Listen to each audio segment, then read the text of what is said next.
The frigid December morning of 2019 began with an unusual disturbance on Elm Street in the suburbs of Braintree, Massachusetts. 6 unmarked FBI and Boston PD vehicles quietly pulled up in front of a modest 2-story house, its roof covered in a thick layer of overnight snow.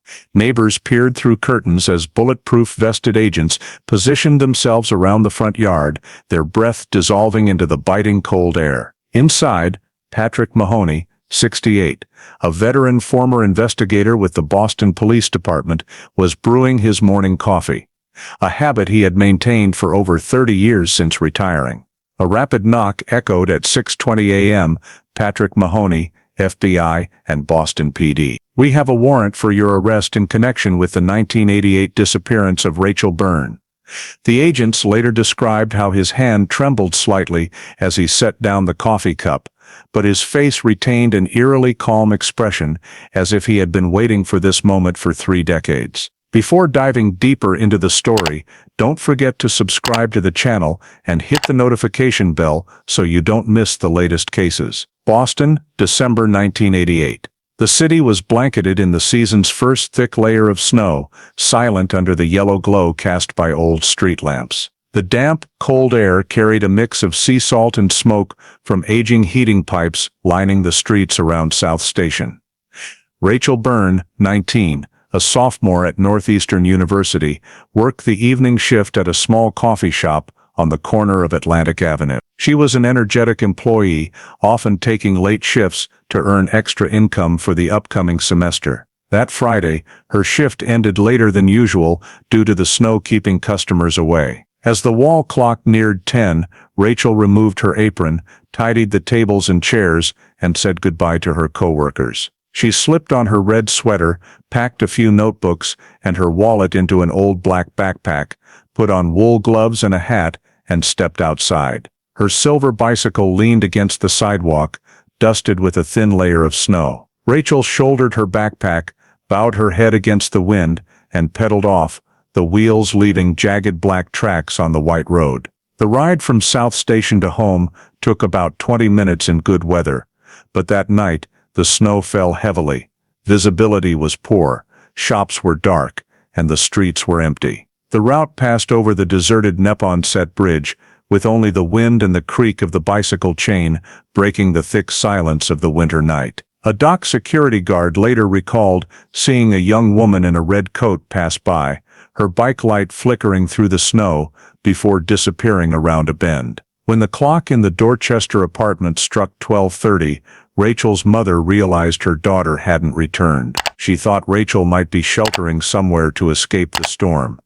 But as the snow stopped and dawn approached, there was still no answer on the phone. She called the coffee shop repeatedly, but no one knew anything beyond Rachel leaving as usual. The blue glow of the digital clock illuminated the quiet kitchen. On the table sat a half-finished cup of tea Rachel had made that afternoon. Mrs. Byrne threw on a coat, walked to the landline, and dialed the Boston Police emergency number. With a choked voice, she reported that her daughter, a college student, had not returned after her shift and might be missing. The dispatcher logged the information, asked for basic details, and transferred the call to the emergency intake unit.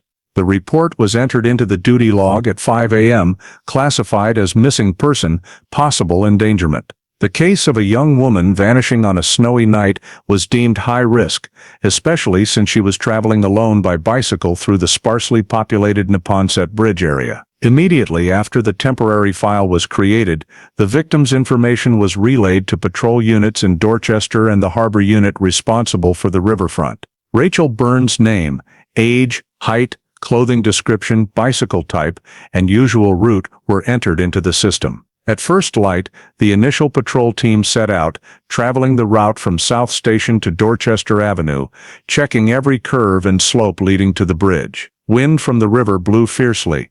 Snow remained uncleared, leaving faint tire tracks on the road. 2 officers walked the docks, questioning station staff and night shift taxi drivers. One guard recalled seeing a woman in a red coat biking toward the bridge in heavy snow. That information was noted and marked on the search map. At the command center, a temporary search plan was approved. The South Station area was treated as the starting point, then expanded toward the Neponset Bridge. The harbor unit deployed boats along both riverbanks, using spotlights and underwater detection equipment. Dorchester patrols checked abandoned warehouses and old parking lots along the avenue. All activities were reported every 3 hours. By mid-morning, the snow had stopped, but there was no sign Rachel had stopped or been in an accident en route. At the Byrne home, a family liaison officer collected photos and more detailed descriptions: bike color, backpack, shoes, jewelry, items she habitually carried. A missing person flyer was printed that day and posted at subway stations and dorms near Northeastern. In an internal memo, the Dorchester team leader stressed, "No signs of foul play, but high-risk factors present. Maintain 24-hour search." In the afternoon, cold wind blew from the river into the city. Police cruiser lights flashed blue and red on the gray snow. Relief teams rotated, continuing to sweep the marked route. The first 24-hour report concluded with a brief note: no new witnesses, no physical evidence recovered. Victims still missing. At the bottom of the page, the duty officer's handwritten note smudged from water stains: no progress. Adverse weather conditions. As the city sank back into silence, Rachel Byrne's disappearance was officially logged as a case requiring special monitoring. The morning of the second day after Rachel Byrne was reported missing, the Dorchester patrol team resumed sweeping along the Neponset Bridge route per the previous day's plan. The weather remained bitterly cold, with nearly a foot of snow covering the road and old wheel ruts blurred by wind. Just after 8, Team 2 walked the southern edge of the slope leading to the bridge. A young officer named Daniels spotted a strip of metal glinting faintly in the snow. Brushing the snow aside, they revealed a bicycle frame, handlebars, and seat protruding from dry branches. The silver Raleigh bike was intact. The front light still glowed weakly, though the battery was nearly dead. No signs of impact, wheels undamaged, chain unbroken. In the pale winter morning light, the bicycle stood out against the white snow, silent and incongruous, as if deliberately placed there. The shift captain immediately ordered the scene preserved. No evidence moved. They marked a 10-meter radius with stakes, recorded coordinates, and took overall photos with a specialized Polaroid camera. The area was noted as potential scene, a potential crime scene related to Rachel Byrne's disappearance. All other officers were ordered to avoid the area to prevent disturbing snow tracks. The preliminary report sent to the command center at 9:12 a.m. read: object believed to be victim's bicycle located south of Neponset Bridge in roadside bushes, intact. No signs of accident. When the forensic unit arrived, they set up a perimeter barrier and erected a temporary plastic tarp canopy to prevent further snow. 2 technicians began documenting environmental conditions: temperature, snow depth, wind direction. One measured the distance from the bridge edge to the bicycle, pinpointing the exact location at 27 feet from the base of the slope, to the right of the path down to the riverbank. Tire tracks extended about 2 meters, then abruptly veered right, disappearing into snow-covered dry grass. No clear footprints, only scattered deep indentations, possibly from uneven melting. A third technician photographed every part of the bike in detail, from handlebars and pedals to the rear frame. One handlebar grip had a light scratch and small paint chip, but no evidence of heavy collision. Brake cables intact. Seat dry, no blood or fluid stains. Rear rack bag empty, zipper closed. Police checked the frame number, confirming it matched the Byrne family's description in their statement. Preliminary confirmation: this was the bicycle Rachel used the night she vanished. Upon completing the examination, the forensic team placed the bike in a large evidence bag, secured with straps to avoid shifting parts. They collected snow samples from the area, sealed in plastic tubes for trace evidence analysis. Branches covering the bike were cut, numbered, and sealed separately. In the scene report, the forensic team leader's final note stated, "No signs of crash, no drag marks, no clear evidence of struggle. Evidence appears to have been intentionally placed in current position." Concurrent with collection, patrol teams expanded the search another mile along the riverbank. Officers were instructed to look for any of Rachel's belongings: hat, gloves, bag, shoes. But throughout the morning, no further discoveries were made. By noon, the entire area around the bridge base was marked with yellow plastic stakes.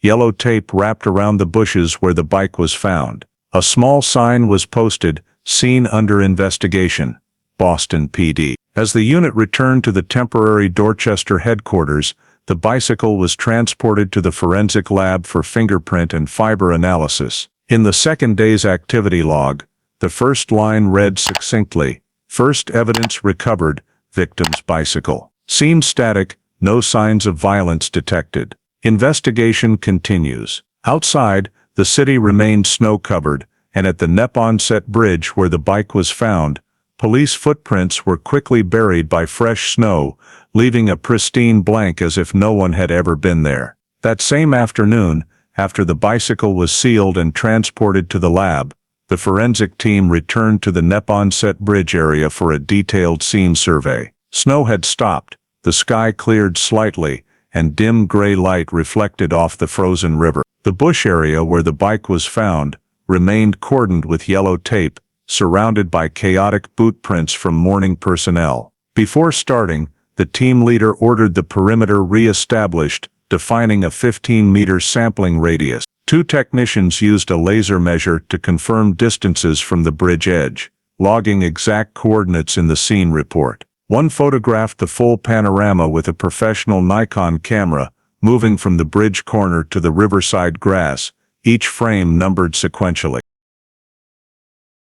The ground near the bicycle was lightly recovered with snow, but a few parallel tire tracks remained visible on the old ice layer. A technician measured the width of the first track, matching Rachel Burns' bike tires, then the second, a few millimeters, narrower and deeper, angling down toward the river. This track could not belong to the victim's bike. They marked the spot with small wooden stakes, took close-up photos, then covered it with a nylon sheet to prevent new snow. On the northern side of the bushes, the team recovered a few dark fabric fibers snagged on dry branches. The fibers were grasped with steel tweezers and placed in a clear plastic bag labeled with scene code 88, RB04A. Next, a small white object was found under grass roots.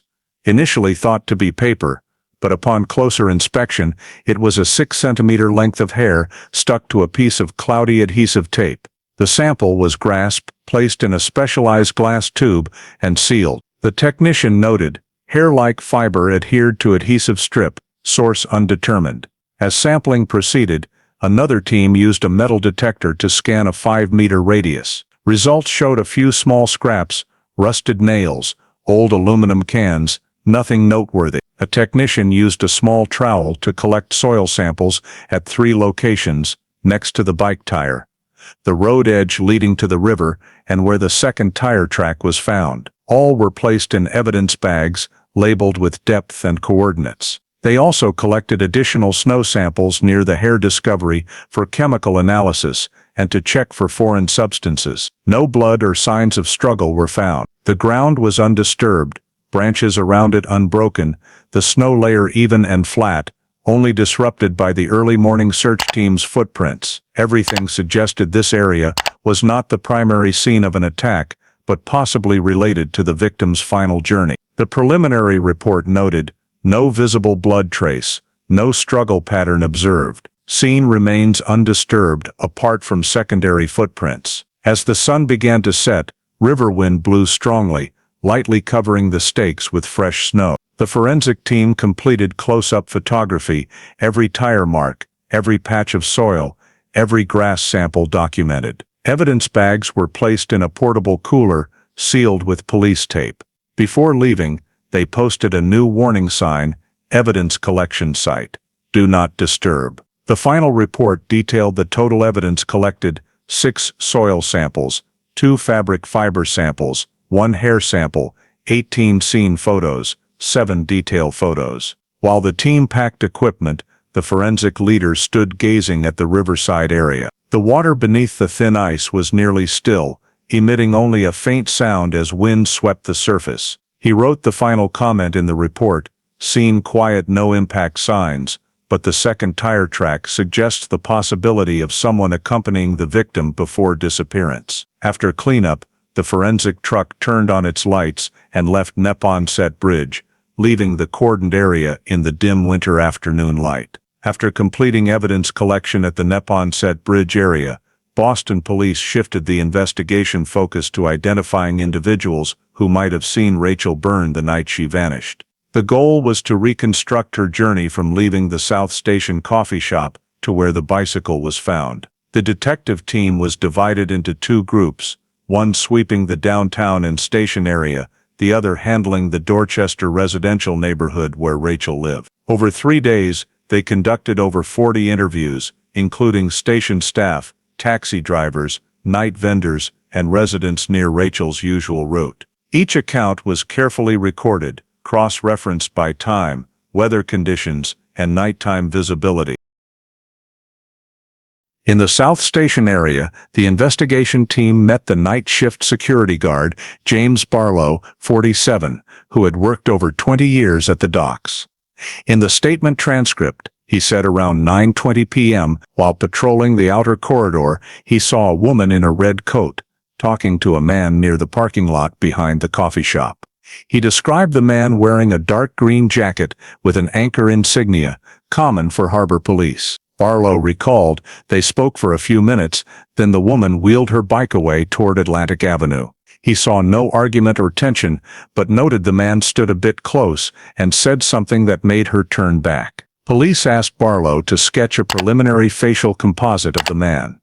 In Dorchester, detectives knocked on doors along Rachel's usual return route. An elderly woman on the second floor of an old brick building said she heard bicycle creaking on the street around 10 that night, but couldn't see clearly due to heavy snow. 2 students sharing Rachel's boarding house said they didn't see her return and assumed she stayed with a friend. This scant information was added to the file without confirmed value. Most crucial was the statement from taxi driver Leonard Walsh, 54, with checker cab. He stated that night, en route from the docks, his cab crossed Neponset Bridge around 9:45. Through the fogged window, he saw 2 people by the bridge railing, one in bright clothing, possibly female, and a man in a baseball cap. He didn't stop due to heavy snow, but noted it because few lingered on the bridge at that hour. After viewing Rachel's photo, he confirmed the build and hair matched the woman he saw.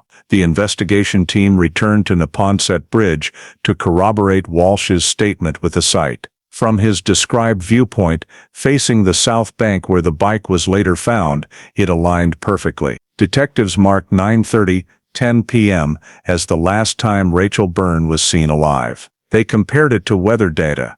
Heavy snow from 9:10, level 3 winds, visibility under 50 yards, explaining why no one else saw clearly. Concurrent with witness statements, police checked harbor unit personnel rosters to identify anyone working near South Station in that time frame.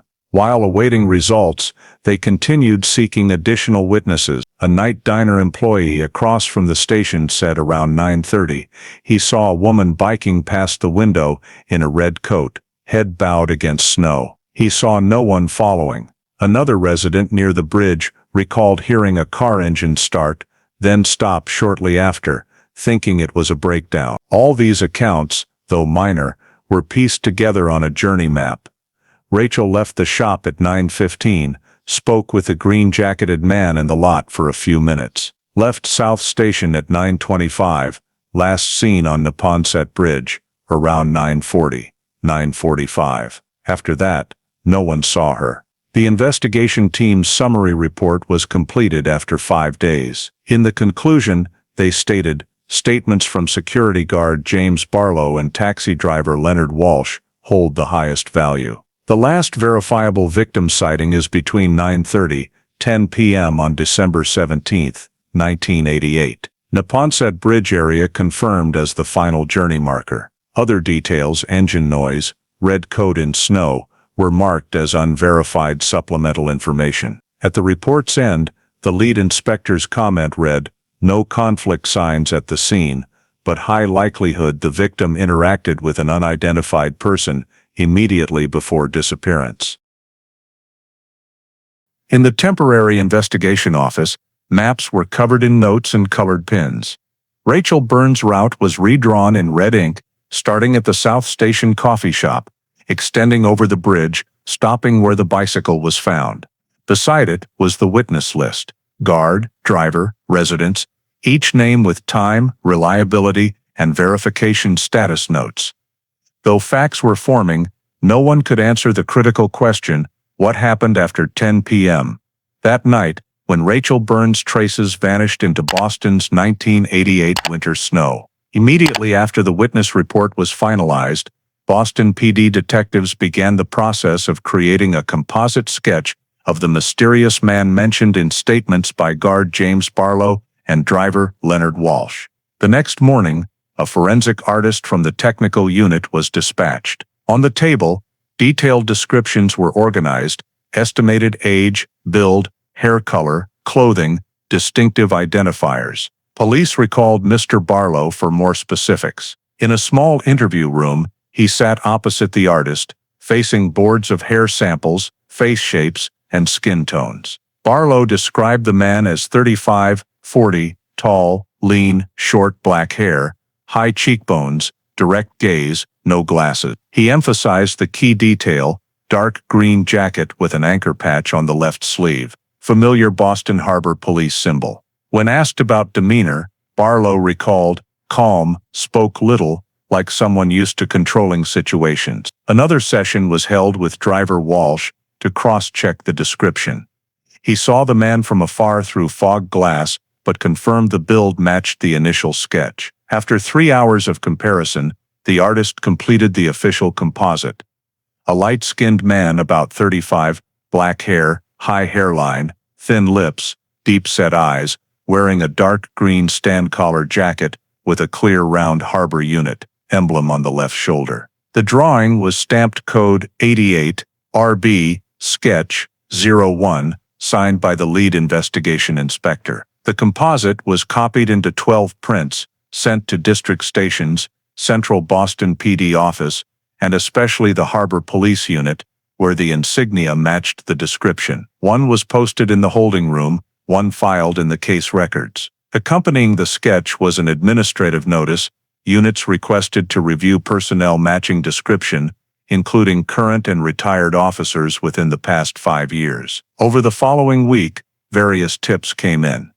Some residents said the face was common, hard to identify in a crowd. A harbor unit officer confirmed the anchor was the unit's standard design, worn by hundreds. No individual stood out or had recent complaints. A personnel list was compiled: 186 men aged 30-45, divided into 3 groups by night shift schedule on December 17, 1988. All were checked for duty logs, work locations, travel times. Preliminary results showed no one reported near South Station or Neponset Bridge from 9 o'clock to 10 p.m. Meanwhile, the Dorchester Civilian Investigation Team distributed flyers with the composite to neighborhoods and stations. They questioned drivers, restaurant staff, night vendors, but no one recognized the face. One witness, a Riverside auto shop owner, said he saw a similar man buy gas that afternoon, but couldn't be sure.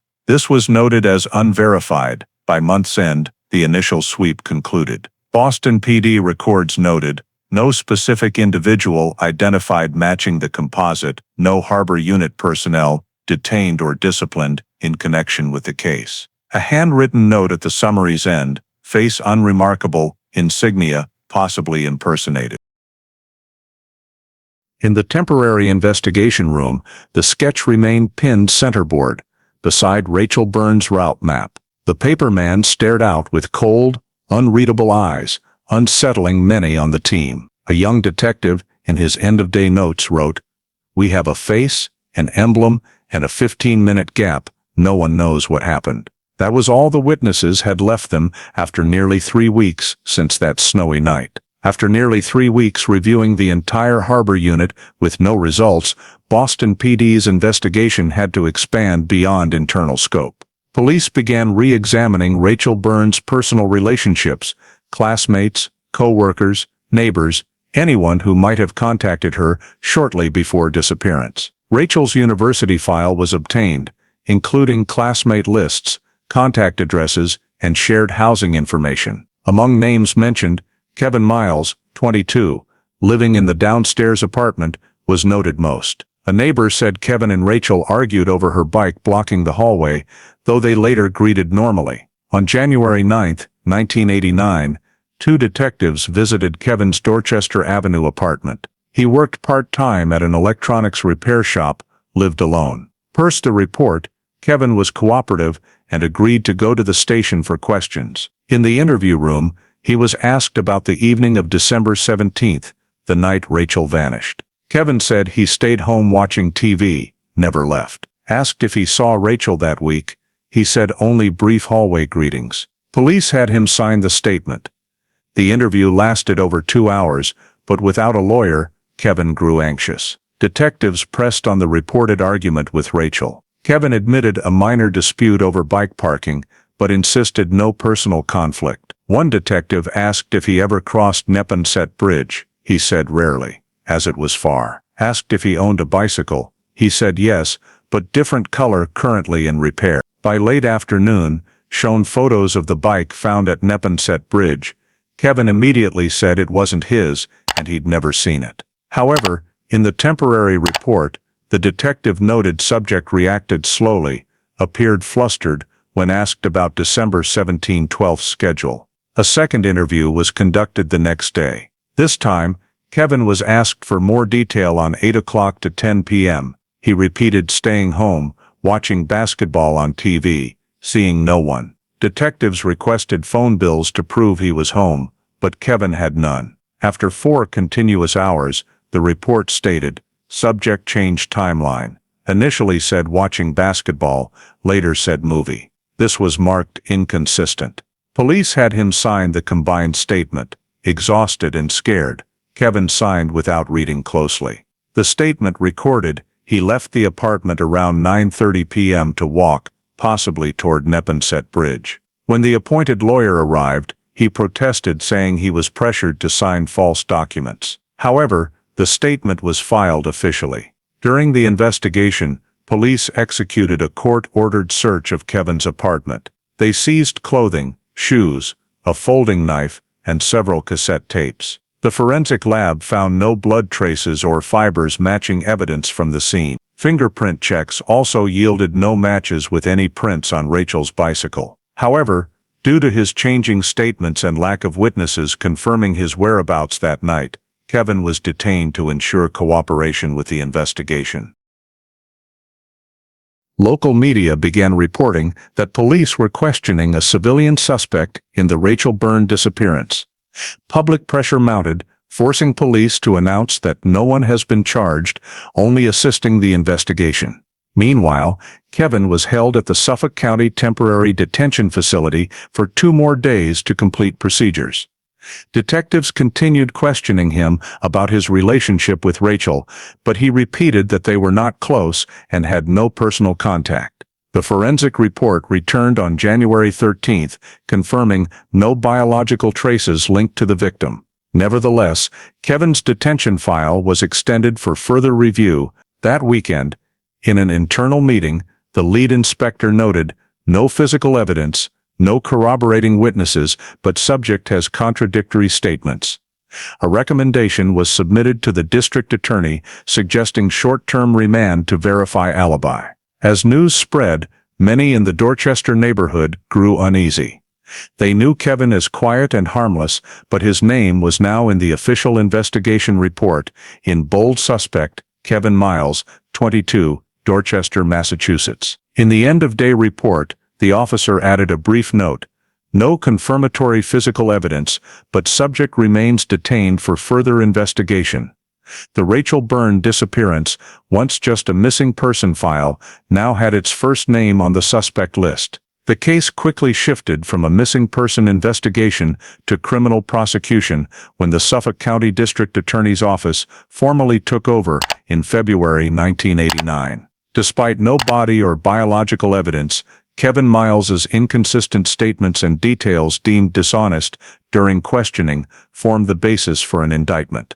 Prosecutors argued that multiple changes in his account, inability to prove he was home on December 17, and prior minor tension with Rachel Byrne constituted reasonable suspicion. Local media covered it sporadically, calling it the strange Dorchester disappearance and highlighting suspect had strained relationship with victim. Pressure to find someone accountable grew, especially after over 3 months with no new leads. The first hearing took place in late spring 1989. Defense counsel moved to dismiss the indictment for lack of physical evidence, but the motion was denied. The judge ruled Kevin's conduct contained suspicious elements requiring full trial examination. When brought to court, Kevin looked exhausted after weeks in custody. He maintained his innocence, stressing no evidence showed he left his apartment the night Rachel vanished. However, prosecution presented his signed statement, despite his later claim of duress, as part of the incriminating evidence. The trial lasted through fall. Detectives recounted the full timeline: Rachel's disappearance, the bicycle discovery, Kevin's inconsistencies. No DNA, no direct witnesses, no physical link between him and the victim. Still, prosecution focused on a pattern of suspicious behavior, shifting statements, proximity to the scene, lack of clear alibi. A behavioral expert testified that offenders often evade, misremember timelines, or oversimplify accounts. The jury was instructed that proving murder was unnecessary, only kidnapping with intent to harm. In final arguments, defense emphasized critical evidence gaps, calling it a case built on speculation, not facts. They argued Kevin's statement was taken without counsel and did not reflect voluntary intent. But prosecution reiterated key points: timeline contradictions, Kevin's presence near the scene, and lack of cooperation. Ultimately, the jury was asked to decide based on a reasonable chain of circumstances rather than absolute proof. On March 14, 1990, after 3 days of deliberation, the court found Kevin Miles guilty of kidnapping with intent. He was sentenced to 25 years. As the verdict was read, Kevin stood silent, expressionless, while his mother sobbed in the back row. Local media reported briefly, Rachel Byrne disappearance closed with 22-year-old neighbor's conviction. The Dorchester community was divided. Some believed police acted justly, others felt the case was rushed. No victim's body, no physical evidence presented at trial, but the file was officially closed.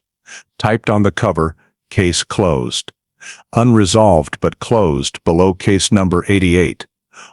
In an internal memo, the lead inspector's handwritten note showed reservation, victim's body not recovered. Case ended with criminal conviction, but specific act unproven. The final report was archived in Boston police storage in April that year. In the cold, quiet storage room, numbered case files were stacked high. On the spine of Rachel Byrne's file, the label had begun to yellow. Beside missing person, Dorchester 1988, red ink from the typist added a small, stark line, suspect convicted, case inactive. To the justice system, the disappearance was resolved. But in detailed reports, sections for biological evidence and victim's body remained blank, crossed out like a void never filled. After Kevin Miles's conviction, and all appeals denied, the Rachel Byrne disappearance faded from headlines. Small articles about Dorchester suspect sentenced were quickly replaced by other news, and the case file was moved to storage at the Suffolk County Evidence Unit. In June 1990, remaining evidence copies of scene reports, bicycle photos, soil samples, fabric fibers, and a small vial with a few hair strands from the examination, was sealed in steel box number 88, RB, and stored in cold vault 4 in the county headquarters basement. A technician's note dated June 21 confirmed biological samples preserved at -18 degrees Celsius, condition stable. No further testing or analysis requests followed. Throughout the 1990s, the file was mentioned only a few times in routine reviews. Boston Police annual reports listed the case as resolved through conviction. Lack of a body or physical evidence did not flag it as mishandled, as DNA technology was nascent, and conviction based on statements was deemed valid. Younger technicians reviewing old files often didn't know who Rachel Byrne was. Her name existed only in typed catalogs among thousands of closed cases. In the early 2000s, as the county's storage system was digitized, staff scanned each file's details into an electronic database. Case 88.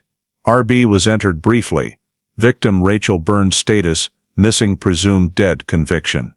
Kevin Miles. The samples remained in the old freezer unopened. The only preservation note in the next decade was a faded handwritten line. Refrigeration unit maintenance check, sample stable. The evidence storage room had few staff, none connected to the original investigation team. In 2010, a state-mandated evidence inventory was conducted. 2 technicians checked the physical condition of samples over 20 years old. In the list, Box 88. RB remained in row 5, undamaged. The inspection report stated, biological samples in original packaging. No leaks or degradation. After signing off, the box was returned to its slot, resealed with a new tag, and left in darkness. Beyond periodic administrative reports, no further investigative activity occurred on the Rachel Byrne case. It was considered legally resolved, not on the unsolved list. Original investigators from lead inspector to scene technicians had mostly retired. Kevin Miles remained incarcerated at Walpole State Prison, ineligible for parole. On paper, the Rachel Byrne case was fully closed. Over the next 25 years, advances in technology, national DNA databases, and new forensic methods did not prompt a revisit. Evidence Box 88.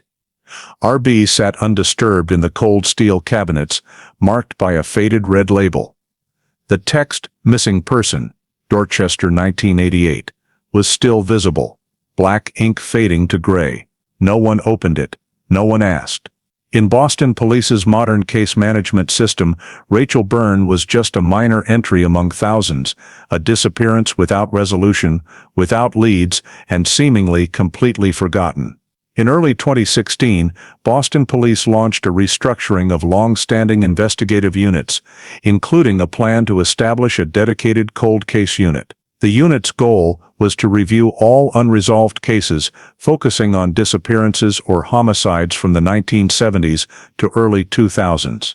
Lieutenant Robert Daly, assigned to oversee the program, requested all districts submit lists of cases with potential biological evidence or unused forensic samples. Among over 200 cases from Suffolk County, one name went largely unnoticed: Rachel Byrne, missing person, 1988. An administrative clerk in the evidence unit, while auditing the cold storage, noted that evidence box 88 RB remained intact, in good condition, with seals from 2010 still unbroken. The external note read only biological samples, fiber and hair, stored under refrigeration. When the list reached the cold case unit, the Rachel Byrne file was flagged, eligible, biological evidence available. Detective Sean McKenna, a veteran formerly with the Crime Lab unit, was assigned to lead the 1985-1995 review team. With nearly 30 years in the field, he was known for meticulousness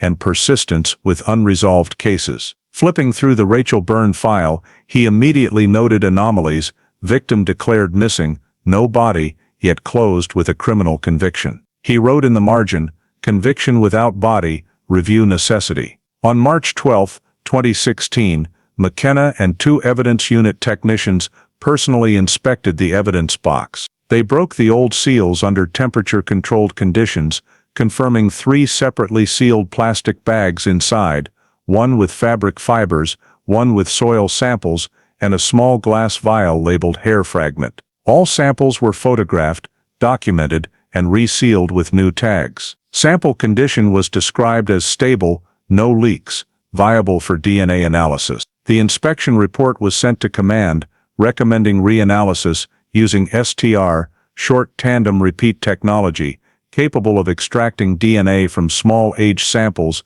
unavailable before 1990. McKenna formally presented the proposal at an April cold case unit meeting. In the minutes, he argued the Rachel Byrne case meets all criteria for reinvestigation: well-preserved biological evidence, conviction based primarily on statements and no prior DNA results. Command approved, allocating funds to send samples to the Massachusetts State Forensic Lab in Waltham, equipped with next-generation DNA systems. On April 28, the sample transfer log was signed between Boston PD and the state lab. The hair vial and fiber bag were sealed in a specialized transport box with temperature and time-tracking chips. The accompanying analysis request listed 3 objectives. 1. Determine feasibility of extracting human DNA from the hair sample. 2. Compare with CODIS database for matches. 3. Verify any cross-contamination from prior investigators. While awaiting results, McKenna reviewed the full original file, yellowed documents, Kevin Miles interview transcripts, scene photos, suspect composite, 1988 forensic reports. He focused on the old scene technician's description. No signs of struggle, no blood, evidence appears intentionally placed. That note unsettled him. McKenna wrote in his notebook, scene static, inconsistent with abduction, re-examine. In the digital archive, he found the 2010 preservation report confirming sample stability. Another detail caught his eye.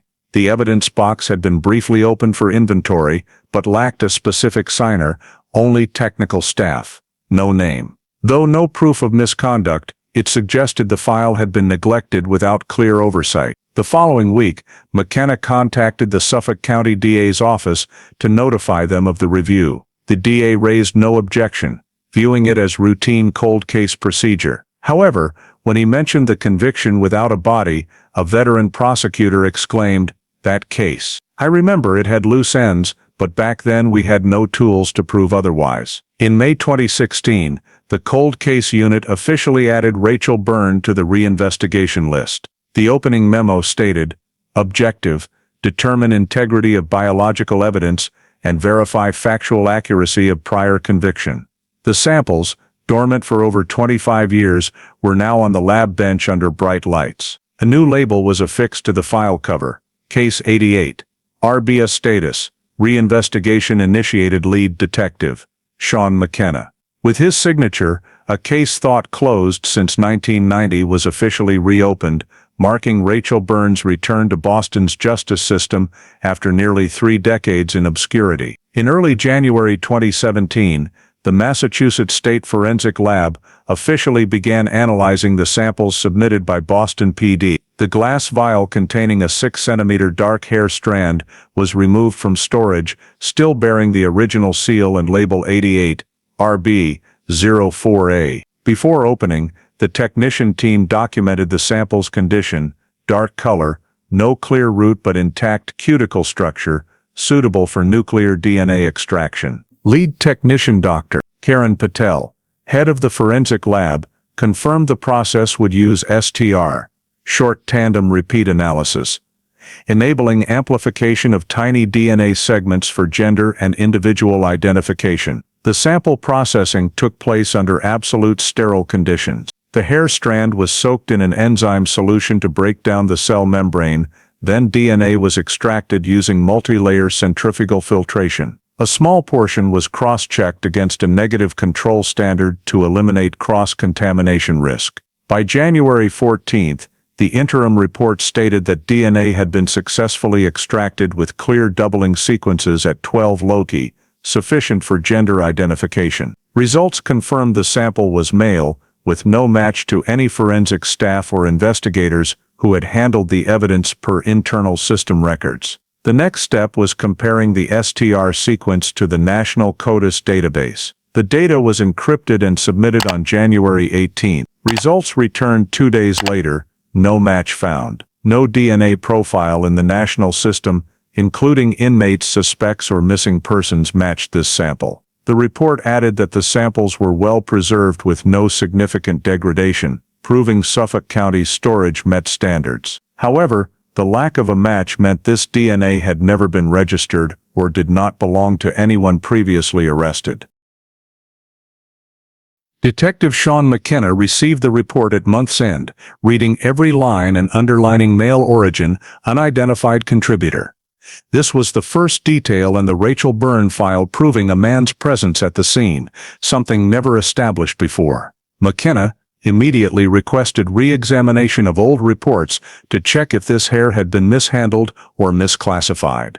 The 1988 scene report only noted hair-like fiber, undetermined source, with no mention of gender or deeper analysis. That meant the sample had never been decoded in the past.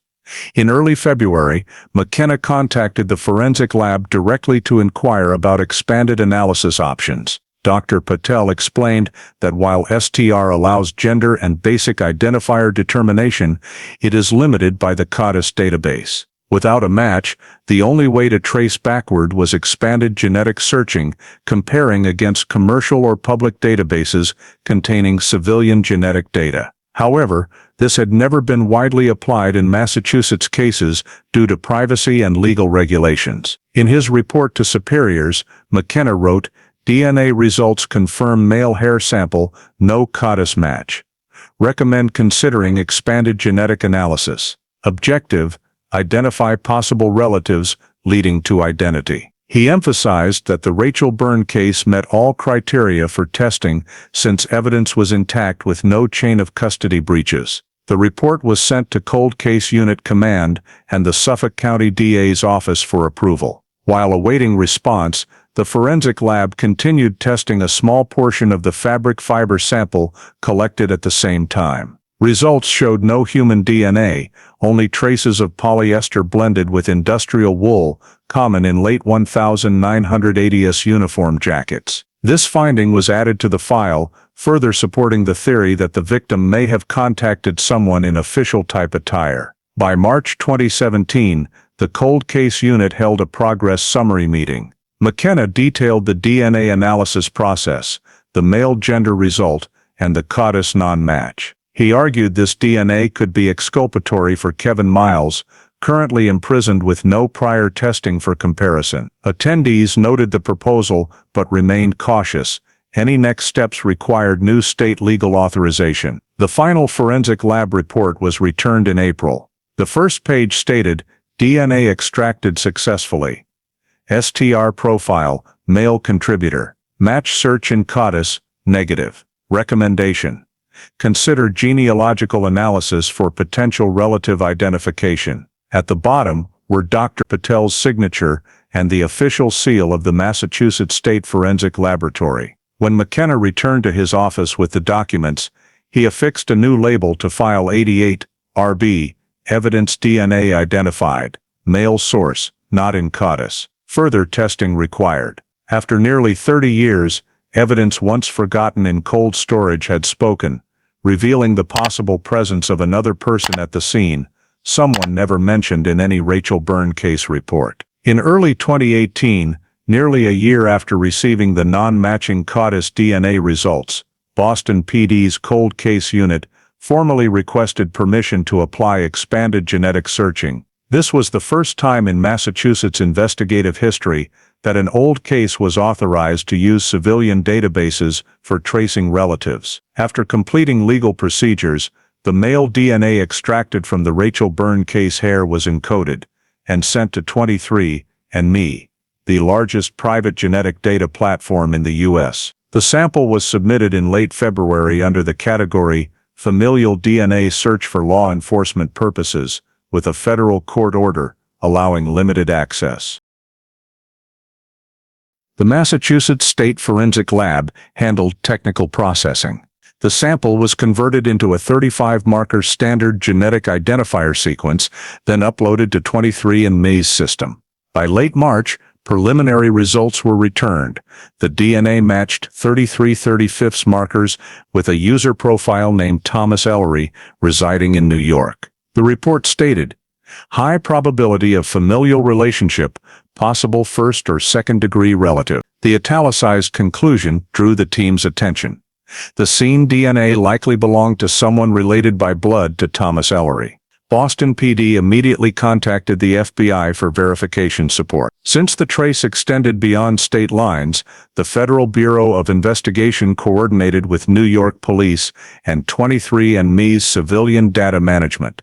Thomas Ellery, per public records, born 1984, was an independent filmmaker producing documentaries for small channels. He had no criminal record or involvement in any crime. His genetic profile had been in 23andMe since 2015, voluntarily submitted for ancestry research. In the coordination memo, the FBI confirmed working with 23andMe representatives to verify data use legality. The company agreed to limited investigative cooperation, providing only basic identity and genetic similarity range, not raw user data. The official report was sent to Boston PD on April 2, 2018, confirming Thomas Ellery's genetic similarity to the Rachel Bernstein DNA at 33 of 35 markers, equivalent to approximately 92% relative probability. Detective Sean McKenna immediately opened a background verification file.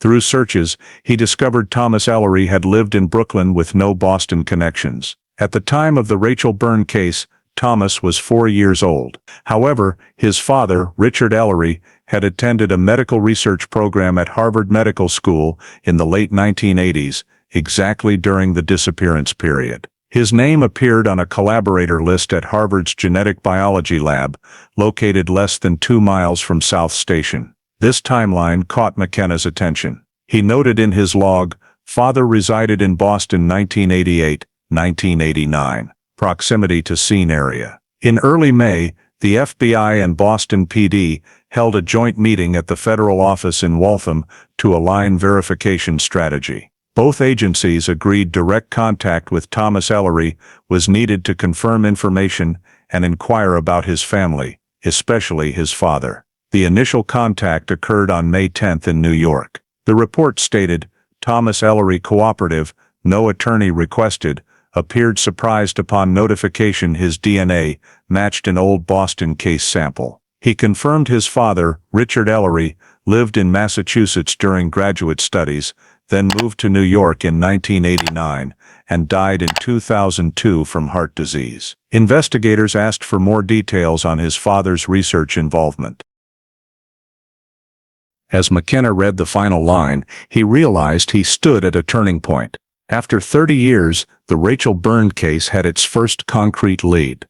The unknown male DNA was not random, but belonged to a real person with a history who had lived in the exact area of the disappearance. He updated the label on file 88 DOR. RB genetic lead, familial match 33/35, subject identified, Thomas Ellery. Verification in progress with FBI. On the cover, a handwritten black ink note, short, cold but significant, first real lead since 1988. The formal interview with Thomas Ellery was held at the FBI's Manhattan branch office on June 18, 2018, with 2 federal agents and Detective Sean McKenna from Boston PD present. The purpose was to verify the genetic link between Thomas and the DNA from the Rachel Byrne case. Thomas arrived on time, dressed casually, calm but somewhat confused.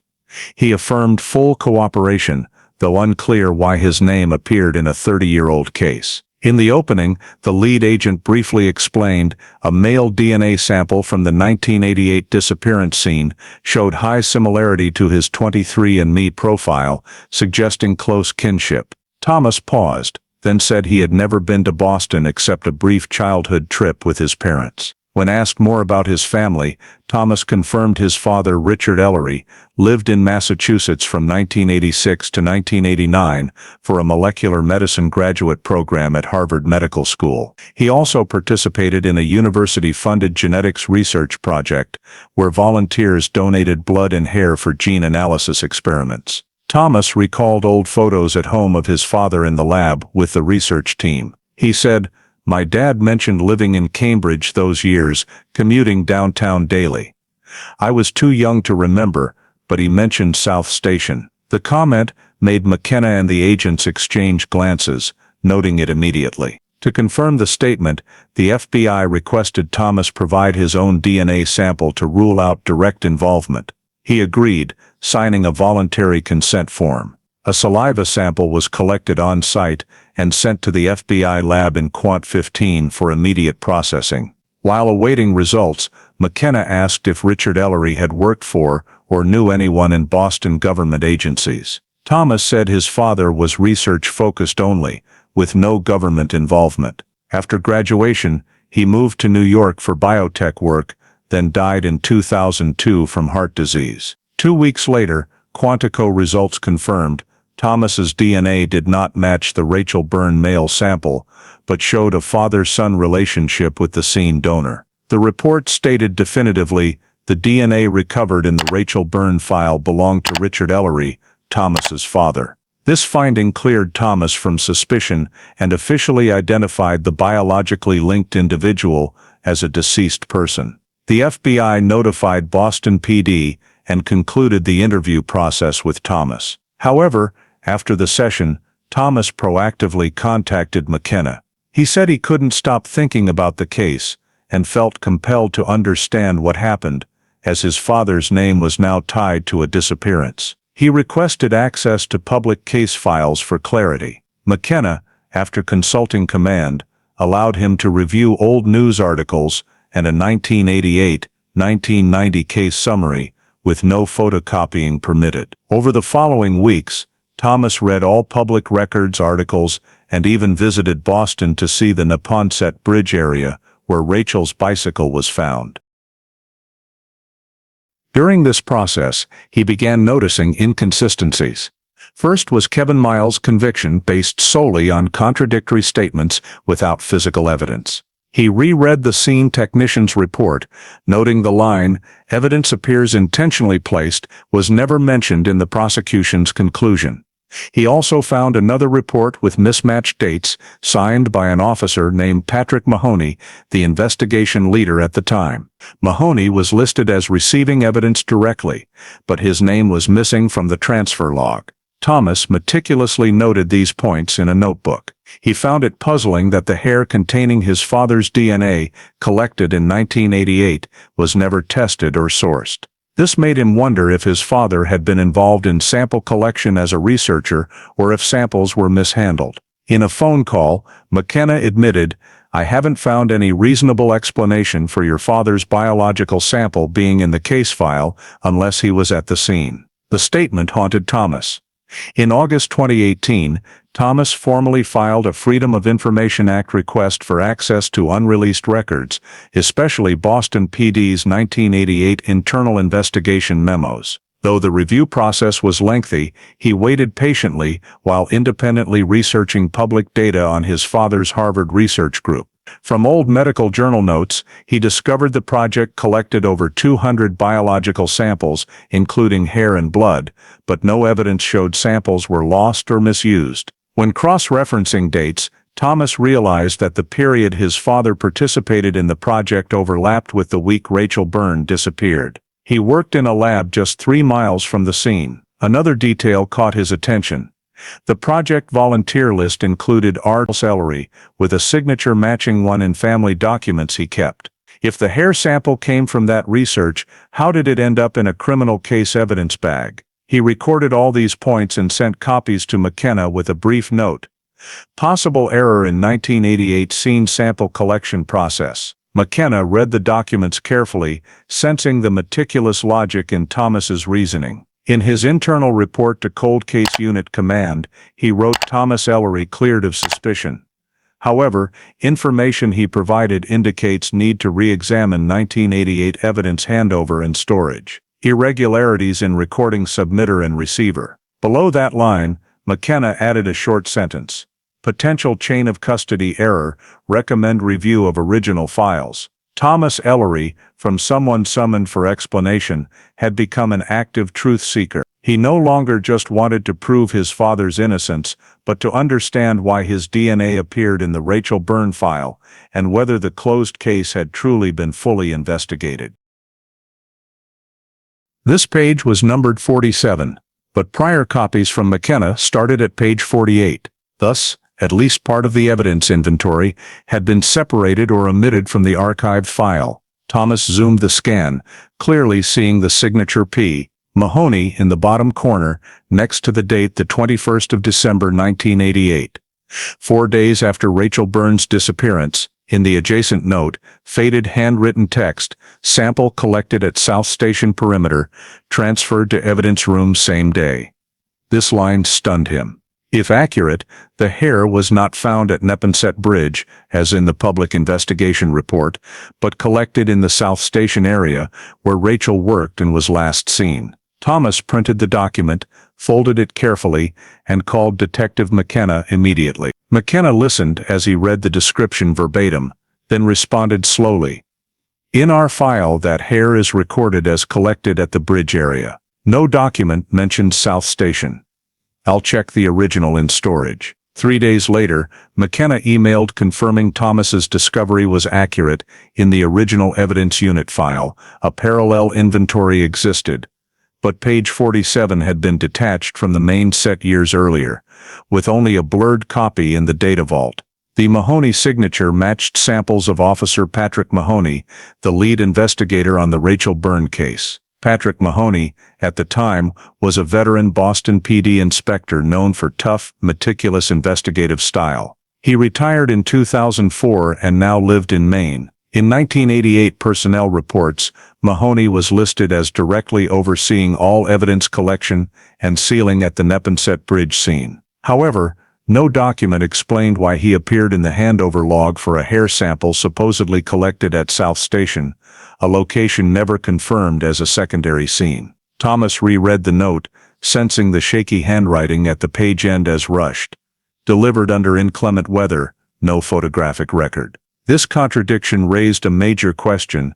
If the hair was handed over by Mahoney and taken at South Station, why was it later recorded as from Neponset Bridge, and why did it carry his father's DNA, a Harvard researcher at the time? Thomas noted in his log, evidence origin discrepancy = custody chain break = risk of wrongful conclusion. He photographed the document, sent it to McKenna, and suggested verifying who signed for the sample in the evidence room. McKenna responded in late February, confirming that per the 1988 evidence unit log, the hair was entered at 20:45 on 12/21, receiver technician C. Doyle. However, the entry lacked submitter details, only noting from Field Officer P. Mahoney. This confirmed Patrick Mahoney as the sole deliverer, but no detailed collection report existed. In modern forensics, this was a serious error breaking evidence chain of custody. Thomas printed all documents, pinned them into a set, and underlined key parts. He realized most discrepancies could stem from location ambiguity. If the hair was collected from the wrong site, it could skew the entire scene inference, directly impacting Kevin Miles's prosecution. He marked page 47 with a red sticky note, scribbling sample origin South Station, not Neponset Bridge. In March 2019, Thomas traveled to Boston, bringing document copies and meeting McKenna at the cold case unit office. During the session, they reviewed the old inventory. McKenna admitted he had never seen this page in the original file. Page 47 may have been detached when the case was handed to prosecution in 1990, he said. If so, the document chain was incomplete from the start. Thomas suggested locating Patrick Mahoney's original copy or statement. McKenna agreed. This was the necessary next step. If Mahoney truly collected the sample at South Station, we need to know why he didn't record it in the scene report. The meeting ended as cold Boston rain fell. Thomas stepped out of the building holding the marked file set. In the dim winter afternoon light, the shaky words, "hair sample delivered by P. Mahoney," seemed heavier than any other evidence. A veteran officer's name, a forgotten document page, and a question mark hanging for 30 years, all now pulling the Rachel Byrne case back from the past, with much left unexplained. Immediately after Thomas Ellery and Detective Sean McKenna discovered the missing evidence page, Boston PD's cold case unit officially launched an internal audit to verify the origin of the hair sample in the Rachel Byrne case file.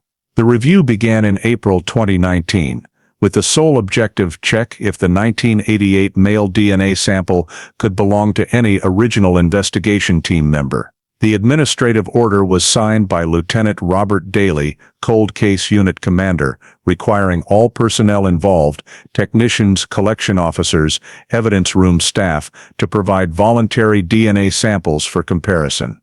The list included 8 people, prominently Patrick Mahoney, the 1988 lead investigator. The first samples were collected in late April at Boston PD headquarters. Most former officers cooperated, though surprised by the old case resurfacing. Some were retired, a few out of state. Collection was simple. Each provided a buccal swab, signed a voluntary consent form. All were coded and sent to the Massachusetts State Forensic Lab in Waltham, along with the 1988 hair STR data copy.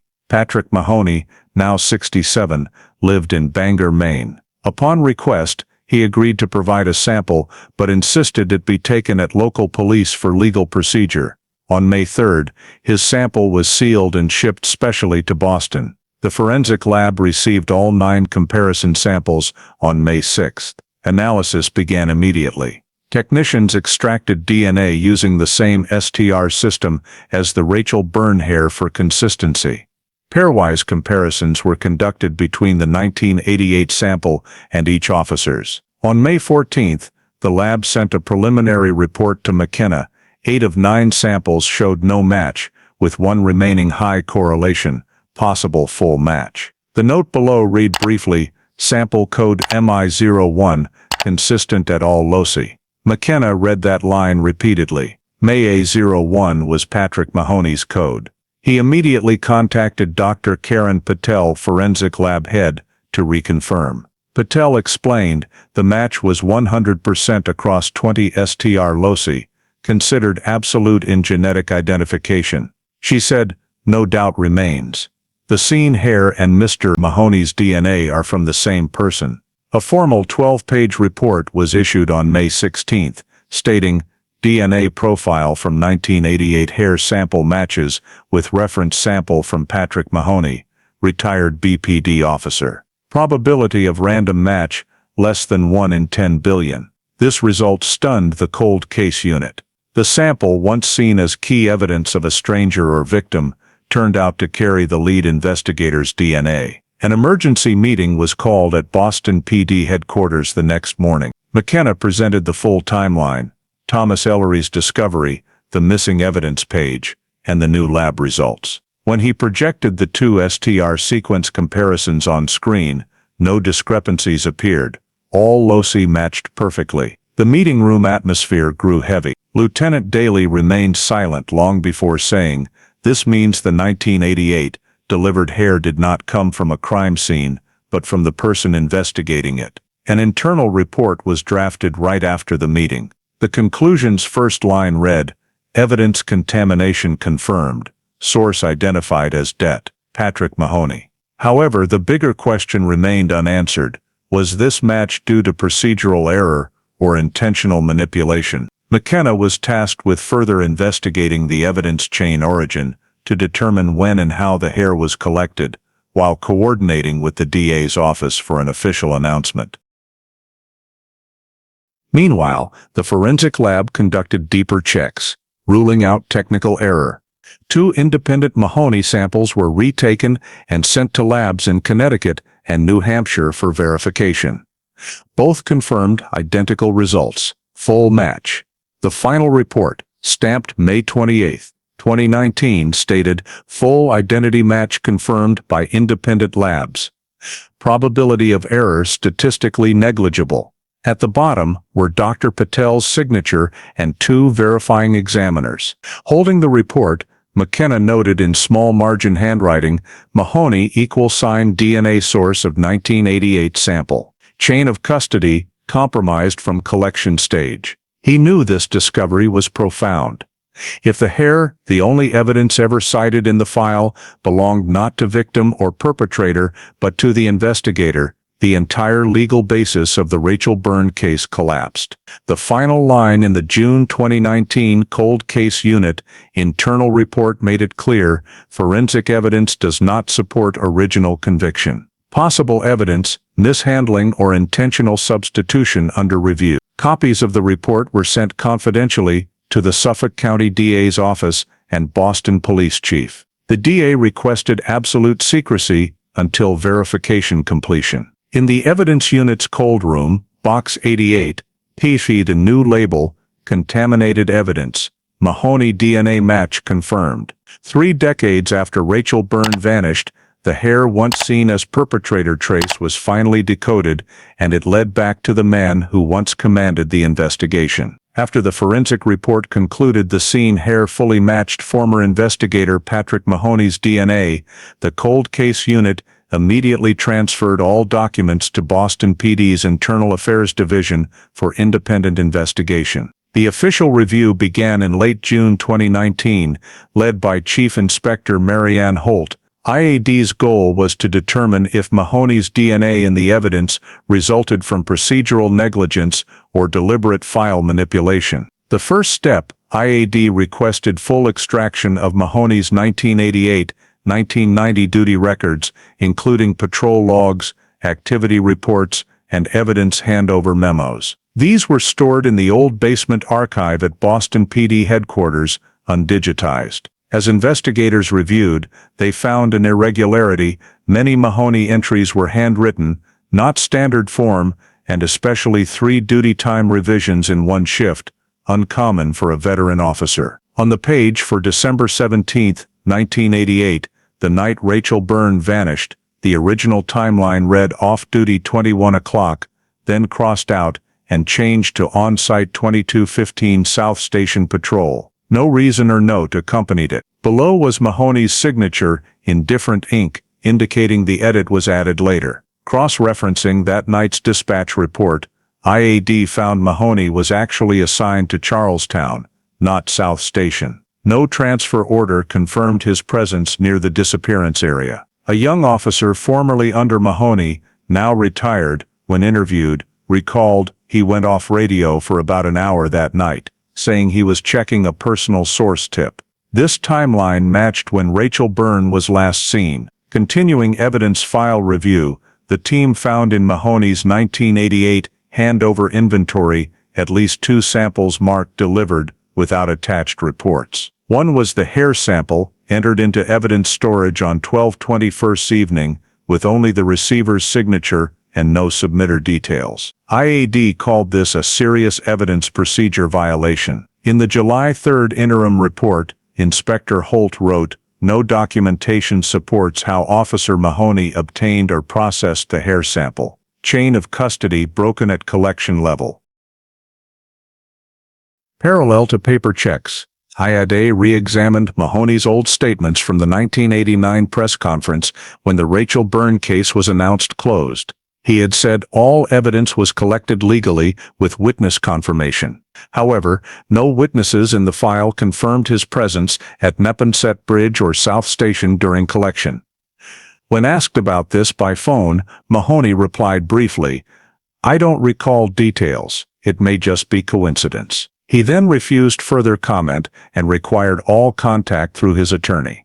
By mid-July, technical examiners completed handwriting and ink comparisons on the logs. Results showed the time revisions, especially 22:15 South Station Patrol, were added at least days later, based on ink oxidation and pen pressure. The expert report confirmed, alteration detected, ink aging inconsistent with original entry.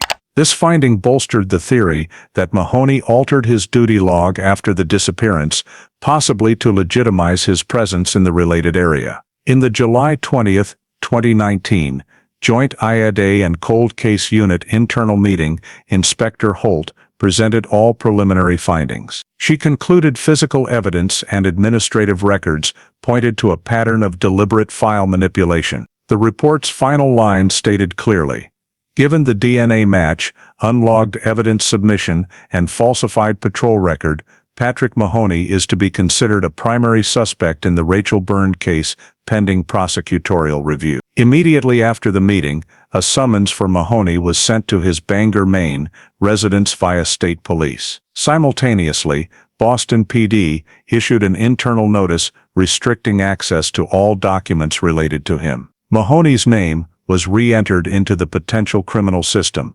noted, subject of active internal investigation.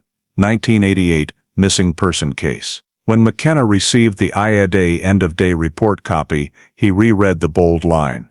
Primary suspect identified Patrick Mahoney. For 30 years, that name appeared in every report as a symbol of investigative dedication. Now it topped the suspect list in the very case he once led. The Rachel Byrne case, thought closed since 1990, was officially a new criminal investigation, starting from within the Boston police force itself. After the Internal Affairs Division identified Patrick Mahoney as the primary suspect, the Cold Case Unit decided to re-examine all visual materials seized during the initial investigation. In the Boston PD Film Archive, the team discovered 4 VHS tapes recorded from South Station security cameras in 1988.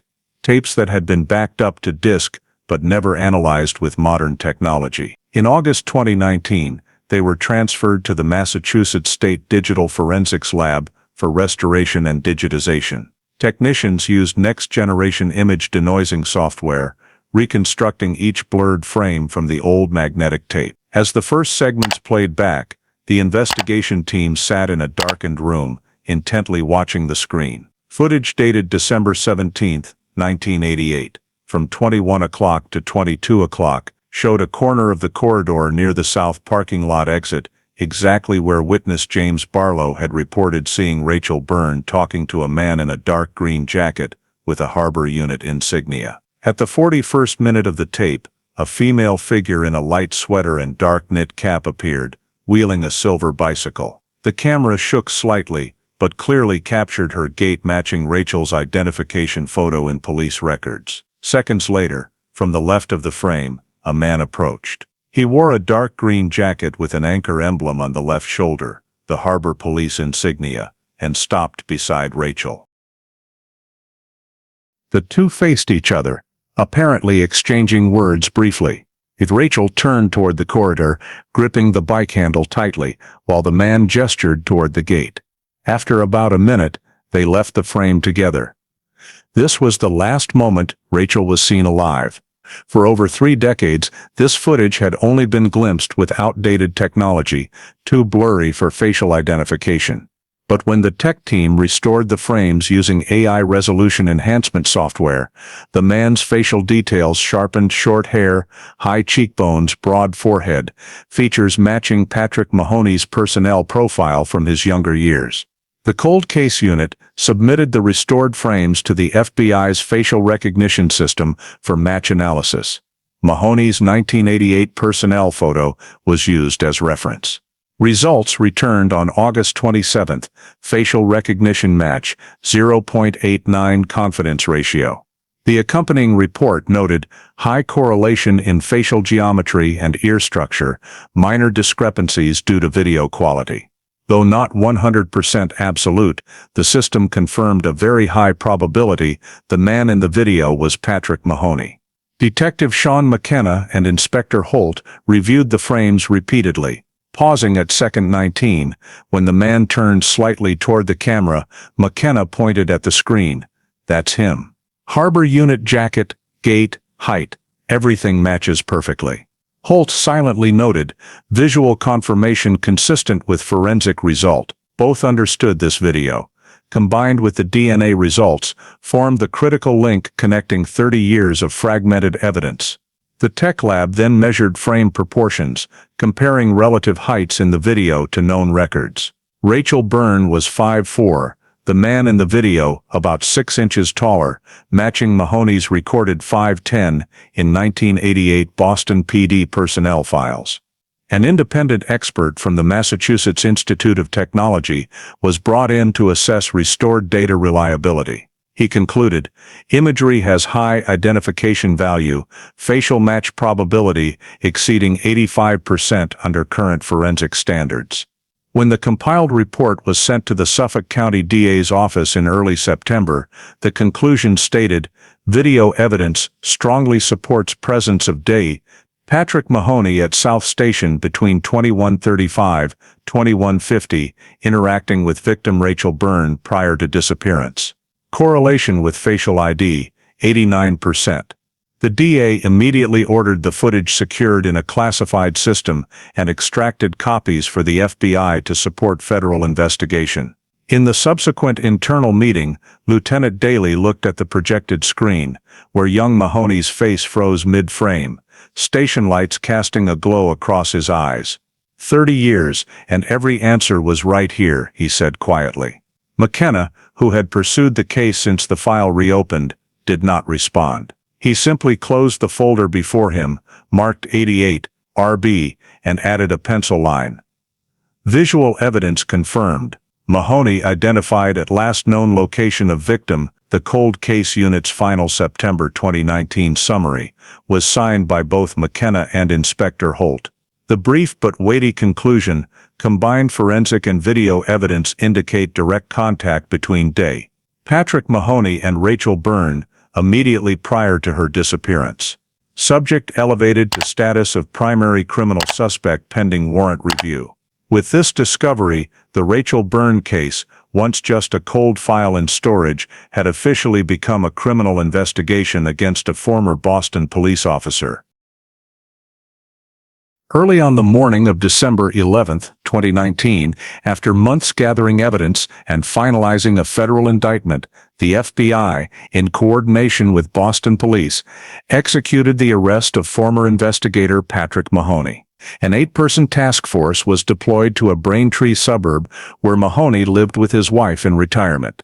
The 2-story house sat at the end of a quiet street, with a white-painted wooden fence and an old pickup in the driveway. The arrest warrant was signed by a federal judge the previous night, charging hindering prosecution and evidence tampering in connection with the disappearance of Rachel Byrne. At 6:20 a.m., with morning fog still thick, the team surrounded the house. An agent knocked and identified himself. Mahoney opened the door in pajamas, coffee cup in hand. He only managed, "What's this about?" before Miranda rights were read. His wife stood on the stairs, stunned as events unfolded rapidly. Mahoney offered no resistance, allowing handcuffs, head slightly bowed. As he was let out, he turned to his wife and said softly, "Call Attorney Henderson." The search team proceeded to execute a full court-ordered house search. In the second-floor office, they found an old wooden box containing notebooks, administrative papers, and faded photos. Among them was a black-covered logbook with field notes, 1988, faintly embossed in the corner. Flipping through, the first pages held brief patrol schedule notes, but midway, blue ink entries made the team pause. Rachel, follow-up near South Station, and below, a scrawled line.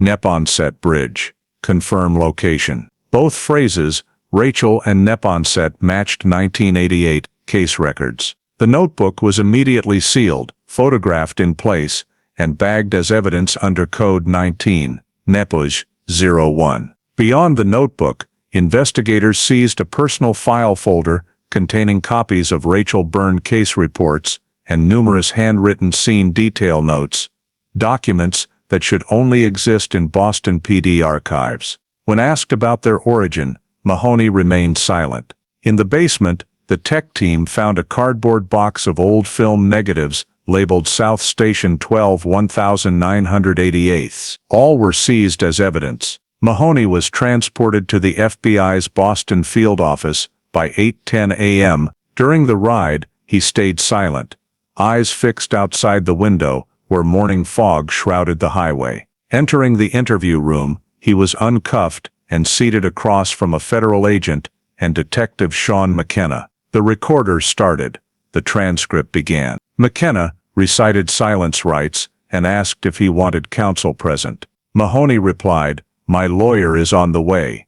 I won't say anything until he arrives." He then folded his arms and leaned back. For the first 30 minutes, he said nothing more. While awaiting counsel, McKenna placed before him a still from the restored South Station video, Rachel Byrne and the man in the Green Harbor Unit jacket. Mahoney glanced at it, his eyes nearly expressionless, only a slight sigh. When McKenna asked, "Do you recognize yourself in the photo?" he did not answer, only saying, "I left that case 30 years ago. If you think I did something wrong, let my lawyer speak." His voice was low even. not trembling but rigid. Meanwhile, the house search team sent additional evidence in a desk drawer. They found an envelope with Polaroid scene photos of Neponset Bridge, Back's handwritten night 12/17. Test shot. Records confirmed no copies of these photos existed in official files. All were rushed to the crime imaging lab. By noon, Mahoney's attorney, Richard Henderson, arrived at the FBI office. He requested interrogation postponement until reviewing full charges, citing absolute silence rights. Questioning paused, and Mahoney was moved to federal temporary holding.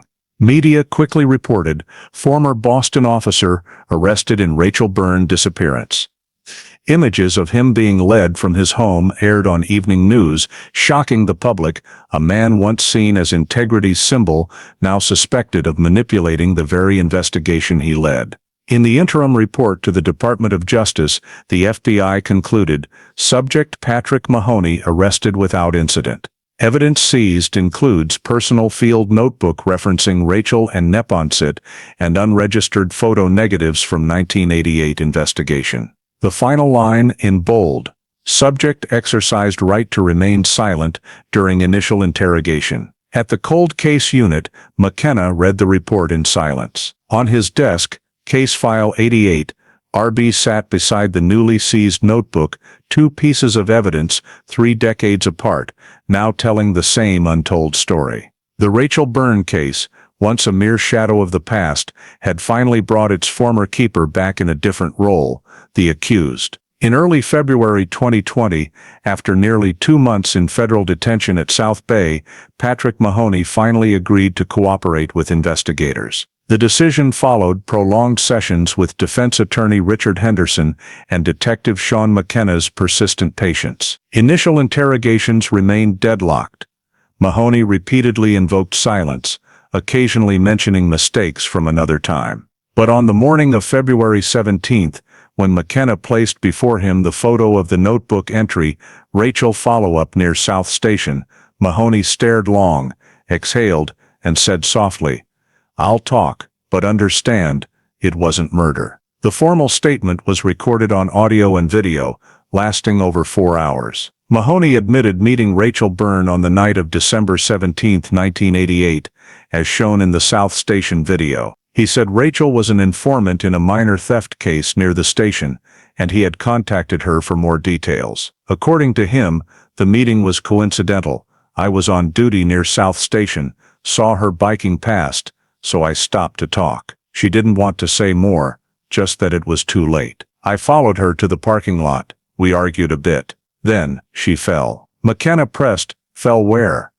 Mahoney paused, then answered, "In the empty lot near the Neponset riverbank, where no one goes now." When asked if anyone else witnessed it, Mahoney shook his head. He described Rachel losing balance, her head striking rock hard, blood flowing heavily. "I panicked. I reached for the radio but stopped. I thought no one would believe me. I was a cop. She was a witness in an open file. I feared being blamed." Mahoney admitted wrapping Rachel's body in a tarp from his patrol car and taking it to an abandoned lot by the Neponset riverbank, less than half a mile from the bridge. A former unfinished construction site. "I buried her shallow under dirt and gravel. Thought the snow would cover everything." After the statement, McKenna looked directly at Mahoney and asked, "Can you show us the spot?" Mahoney nodded slowly, then said, "I can. But after 30 years, probably nothing's left." The next day, the FBI and Boston PD organized a site survey based on his directions. The lot lay among old industrial riverside buildings, abandoned since the early 1990s. Topographic maps compared to satellite imagery showed the area had never been redeveloped. The forensic team set up field tents, dividing the site into 5x5-meter grid squares for search. Mahoney, escorted in handcuffs, stood dozens of yards from the site. He pointed toward thick brush by the water's edge. There, behind the rusted fence. The survey team began with magnetometers and ground anomaly detectors. Near noon, scanners registered metal and solid object signals about 1 meter deep. As forensics dug, damp river mud soil, quickly revealed a patch of dark green aged tarp caked in dirt. A section of pale bone emerged beneath. The entire area was immediately cordoned off. Excavation continued into evening. Technicians worked under high-powered lights, collecting and sifting every bit of soil. By 19 o'clock, they recovered the skull, along with numerous rotted clothing fragments. A rusted metal bracelet was found near wrist bones, engraved RB, matching initials in Rachel Byrne's personal file. Bone samples were sealed and rushed to the Massachusetts State Forensic Lab for analysis. McKenna stood silently by the barrier, watching the evidence bag placed in cold storage, saying nothing. Before leaving the site, he only requested, "Run the DNA as fast as possible." 3 weeks later, the forensic report was sent to the Suffolk County DA's office. Results stated, mitochondrial DNA extracted from recovered remains matches maternal DNA of victim Rachel Byrne. Additionally, fabric fibers from the tarp matched 1988 evidence storage material, the same type used in Boston PD patrol car covers from that era. Thus, the evidence chain closed. Mahoney's DNA in the evidence video showing him as the last person with Rachel, and now her body found exactly where he indicated. News spread rapidly across the United States. Remains of Rachel Byrne, college student missing since 1988, found after 31 years. The Boston PD press conference on March 10 took place in a somber atmosphere. The spokesperson read the statement. The investigation reveals serious misconduct in the handling of the original case. We share in the victim's family's loss and commit to full cooperation with judicial authorities. No one mentioned Mahoney by name, but everyone knew who was at the center of this tragedy. In the final statement signed on March 12, Mahoney wrote in shaky handwriting, "I didn't mean for her to die. I was scared and covered up the mistake. For 30 years, I've lived with that burden." At the bottom was his signature, the ink smudged into a streak. Outside, McKenna looked at the sealed document, then said to the forensic staff, "DNA results confirm it's her." After 31 years, the name Rachel Byrne finally had a place to return. But the truth just uncovered revealed a deeper wound for the city of Boston, and for those who once wore the badge to protect it. The trial Commonwealth.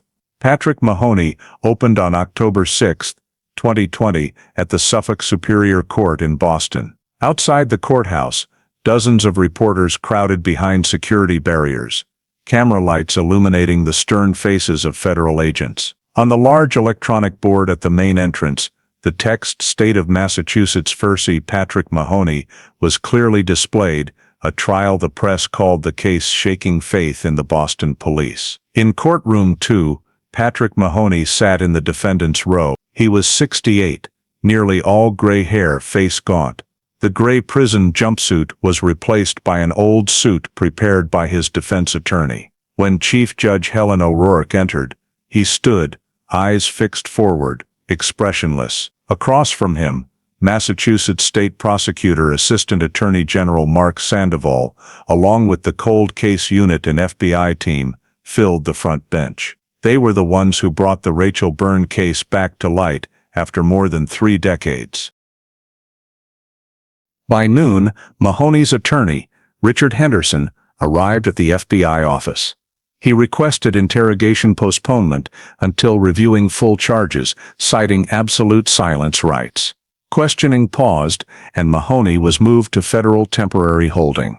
Media quickly reported former Boston officer arrested in Rachel Byrne disappearance. Images of him being led from his home aired on evening news, shocking the public. A man once seen as integrity's symbol, now suspected of manipulating the very investigation he led. In the interim report to the Department of Justice, the FBI concluded, subject Patrick Mahoney arrested without incident.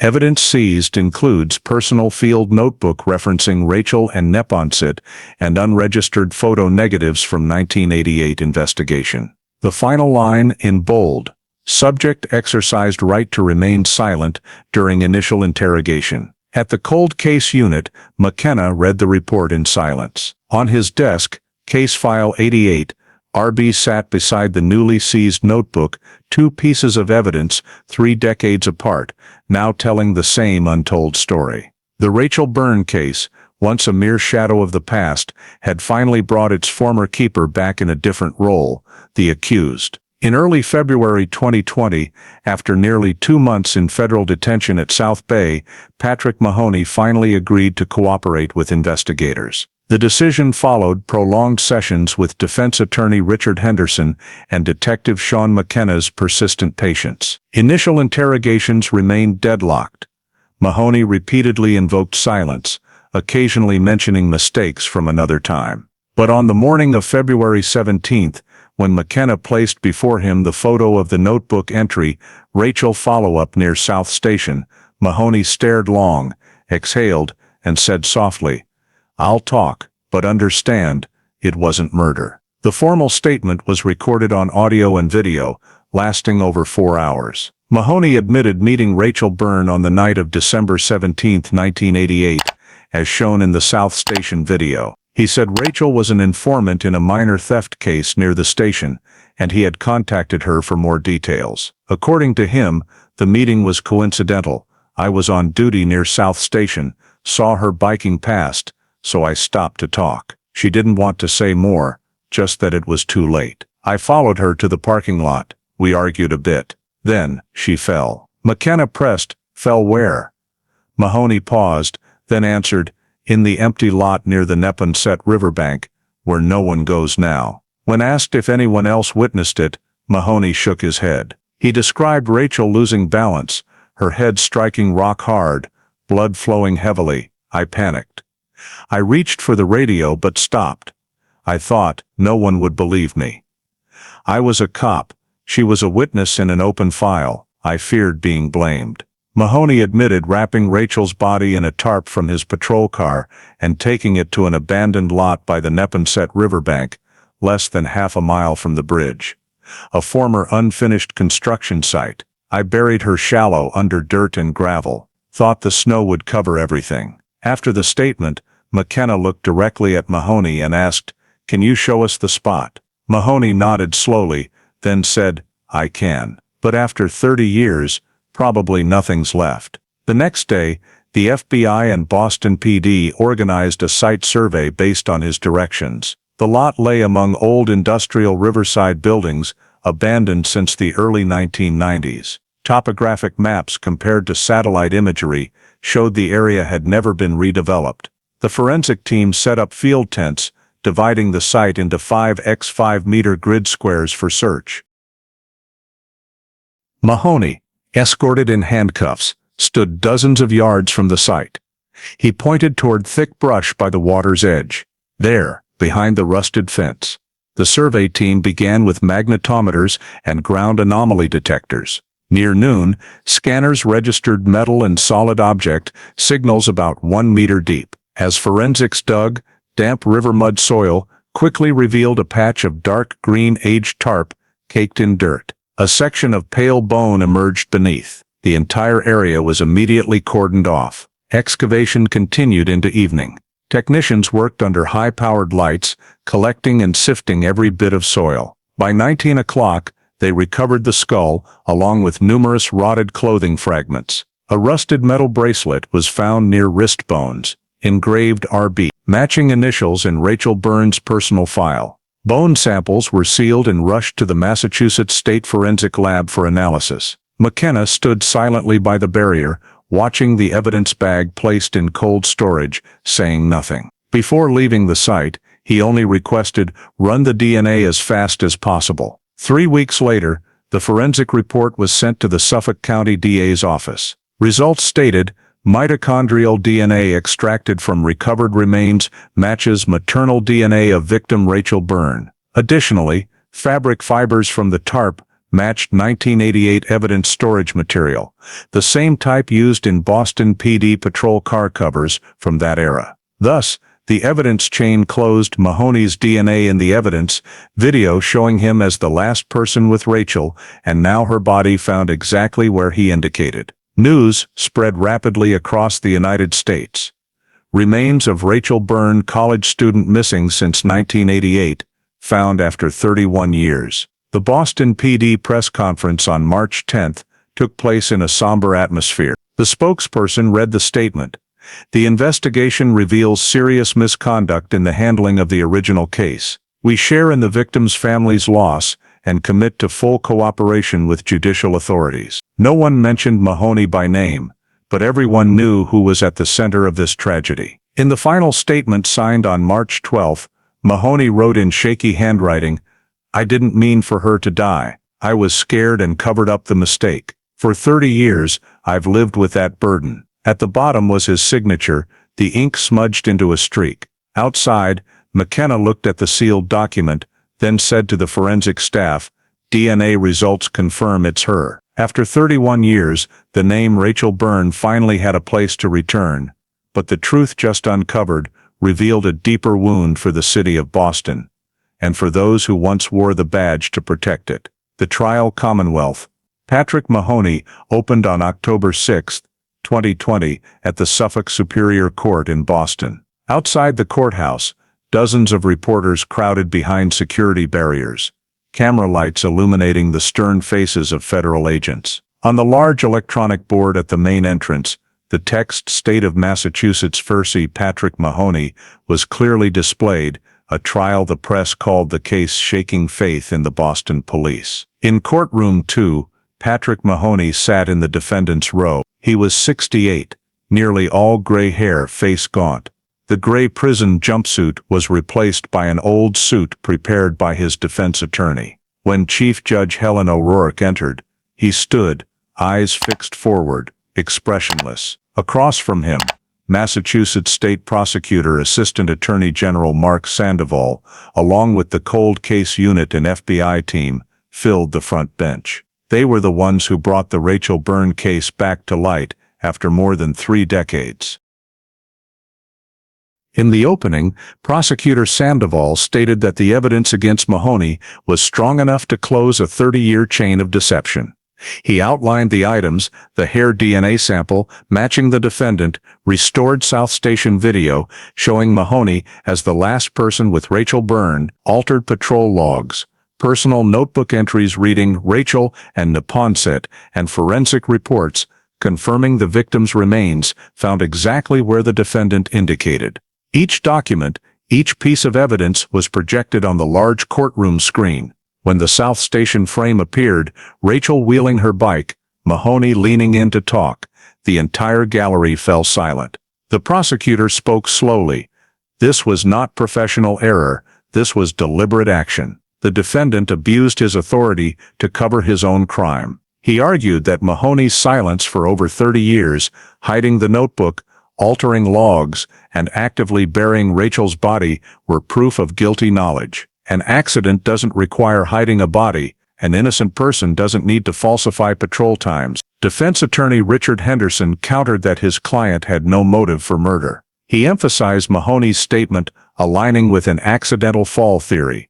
He said, "Mr. Mahoney made a grave mistake in panic and concealment, but no evidence shows intent to kill Miss Byrne. He lived 30 years with guilt, and he himself helped police locate her remains." However, the argument did not sway the prosecution. The first witness called was Detective Sean McKenna, who reopened the case in 2016. He recounted discovering the DNA sample, the missing file page, and absolute match results with Mahoney. When the prosecutor asked, "Do you doubt procedural error?" McKenna replied firmly, "No results were verified at 3 independent labs. Error probability, 1 in 10 billion. Following him, Dr. Karen Patel, head of the Massachusetts State Forensic Lab, presented the DNA evidence chain and remains analysis. She concluded, no random chance. The hair and bone samples tie to one event, Patrick Mahoney's presence at the scene. A key part of the trial was replaying the restored South Station video. The footage played in slow motion, Rachel wheeling her bike, Mahoney approaching, hand touching the handlebar. Facial recognition confirmed 89% match probability. When the video paused, the prosecutor asked loudly, "Who is the man in this frame?" The gallery was silent. After a few seconds, Sandoval turned to the defendant. "Mr. Mahoney, do you wish to deny that's you?" The defendant remained silent, looking down at the table. The prosecution continued with the seized notebook. Under the projector, the entry Rachel, Follow-up near South Station Neponset Bridge, confirmed location appeared clearly. The original was sealed, analysis showing ink consistent with Mahoney's 1988 pen type. This isn't memory, it's a plan. He noted the exact path that night, the prosecutor said. The trial's climax was the forensic remains report presentation. The examiner detailed the patrol car tarp wrapping the body, even matching production batch stamps from Boston PD that year. When photos of Rachel Byrne's remains were shown, her mother, Margaret Byrne, sobbed uncontrollably in the public gallery. McKenna, seated behind, bowed his head. The court recessed for 10 minutes to restore order. Arguments lasted 10 days. The final witnesses were two former officers who served with Mahoney, confirming he went off radio the night Rachel vanished and returned the next morning with a soaked jacket. One said, he claimed he slipped under the bridge, but no patrol was assigned there. On October 20th, the jury began deliberations. They reviewed every piece: DNA, video, logs, notebook, statement, forensic reports. After 8 hours, they returned to the courtroom. When the judge asked, the foreperson stood, voice firm. We find defendant Patrick Mahoney guilty of murder in the second degrees and evidence tampering. A collective sigh echoed through the gallery. Mahoney sat still, blinking once, gazed distant. Judge O'Rourke read the sentence. For second-degree murder, Patrick Mahoney is sentenced to life imprisonment without parole eligibility for 25 years. For evidence tampering, an additional 10 years to be served concurrently. When asked for final words, Mahoney stood slowly, his voice hoarse. I was wrong. I can't change what happened. If I could go back, I would have called an ambulance. I'm sorry to her family and to this city.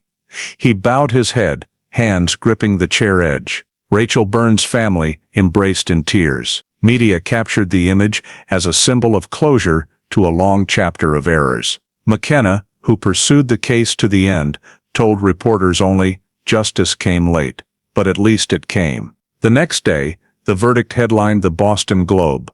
Former Boston police officer Patrick Mahoney sentenced to life in Rachel Byrne case. The editorial wrote, justice is not only for the victim, but for those who believed the truth would not be buried under the snow of 1988. As the courtroom doors closed, the black-covered notebook remained on the table, mid-page marked with Rachel Neponset. It was resealed and returned to Suffolk County storage as historical evidence. The Rachel Byrne case, after 32 years, finally closed with the cold gavel of justice, where the one who once represented the law was judged by it. The story of the Rachel Byrne case is not just the tragedy of one life lost, but a mirror reflecting flaws in the U.S. justice system, where faith in the law is sometimes tested by those who represent it. The fact that Patrick Mahoney, a veteran officer, abused power and position to manipulate evidence, causing an innocent like Kevin Miles to serve years in prison, is a stark warning about professional accountability and judicial transparency. This case shows that justice is built not only on laws, but on honesty, courage, and power oversight. In today's American society, with advancing technology and databases, the lesson from Rachel Byrne reminds us that technology is merely a tool. The core remains human ethics. Reforms in the Operation Byrne Review program, from evidence digitization, interview recording, to independent oversight, not only prevent misconduct, but rebuild public trust in law enforcement. Every citizen, every officer, even at the lowest rank, carries the responsibility to protect truth. The deepest lesson from this case is justice may come late, but it is never in vain. It teaches that no matter how much time passes, errors must be corrected, and honest people, like Detective Sean McKenna or Thomas Ellery, are proof that conscience and persistence can defeat oblivion. In an America facing many challenges to trust and transparency, this story reminds us, protecting truth is not one person's duty, it is the foundation of freedom and justice. If you believe justice, even when late, is worth reclaiming, subscribe to the channel to join us in exploring more forgotten cases behind the dust of time. Thank you for following the Rachel Byrne story. See you in the next video, where we continue the journey seeking truth and the light of justice.